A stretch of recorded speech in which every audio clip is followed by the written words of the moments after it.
What up? It's Seaneleous coming to you from the basement arcade, not in the basement arcade, for the reason that we are upstairs doing another game unveil.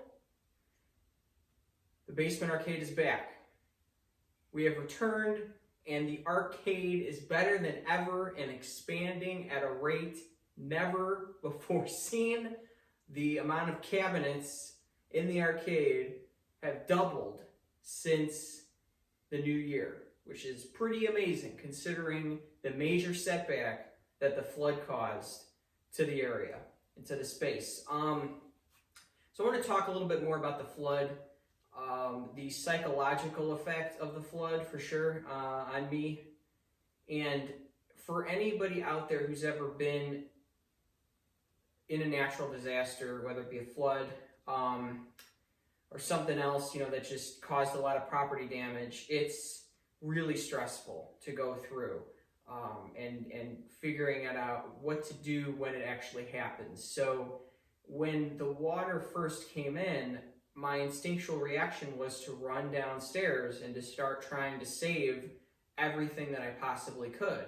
And in retrospect, that was a very foolish decision because I risked my life to save property. And one thing that the experience really taught me in hindsight was that property can always be replaced. That's the importance of homeowners insurance. You should always have a good insurance plan. Be very knowledgeable about what it covers. So in the case of an emergency, you will be covered. And just working directly with the insurance company made me realize that, this stuff can be replaced. But if I would have been electrocuted, sure, I got health insurance too, but I don't want to have to go through in a fucking hospital, with the coronavirus going on. That's a whole nother variable. So it was a very challenging ordeal to kind of figure out, well, what are my priorities? But when you build something that means a lot to you, like the basement arcade meant to me, and the symbolism behind the arcade, because it was the project that I created to really help me get through the grieving process of losing my father. So it was a very uplifting project, and it helped me stay focused and be productive and have something fun to do. And having an arcade is something I always wanted to have as a kid. So it really kind of brought me back to this inner child. And to lose that in that flood was really rough. It was a very tough time. So my instinctual reaction was to run down and try to save everything. And,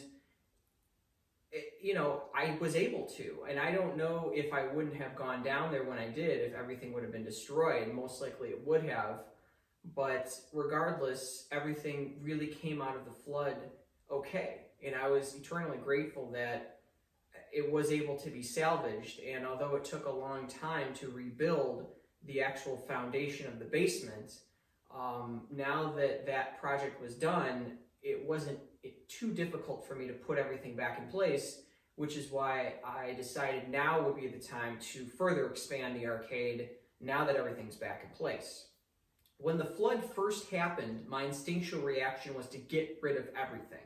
I am still in the process of selling off a lot of material possessions that I own, that I do store in the basement, because I don't want to risk them being damaged in any future disasters if they are to occur.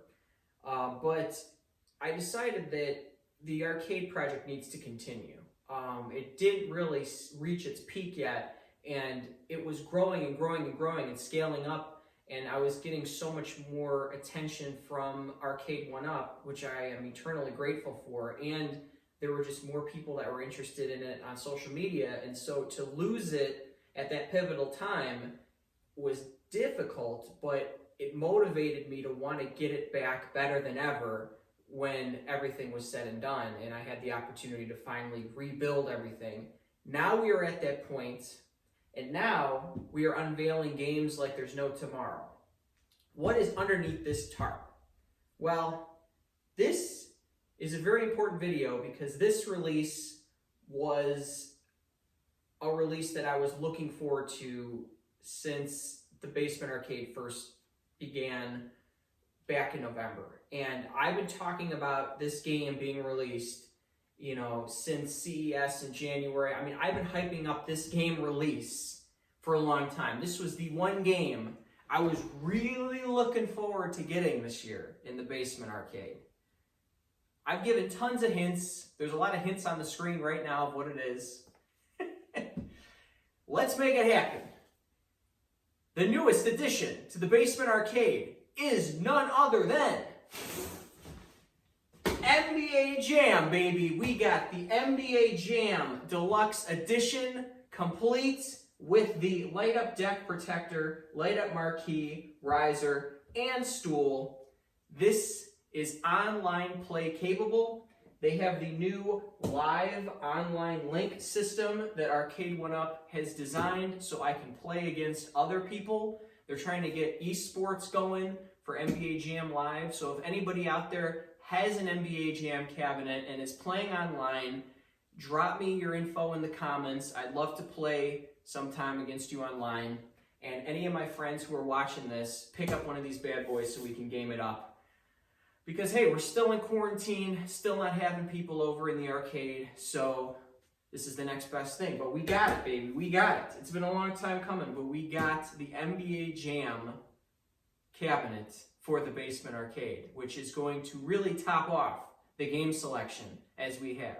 Just unveiled Pac-Man 40th Anniversary Edition. Now we got NBA Jam.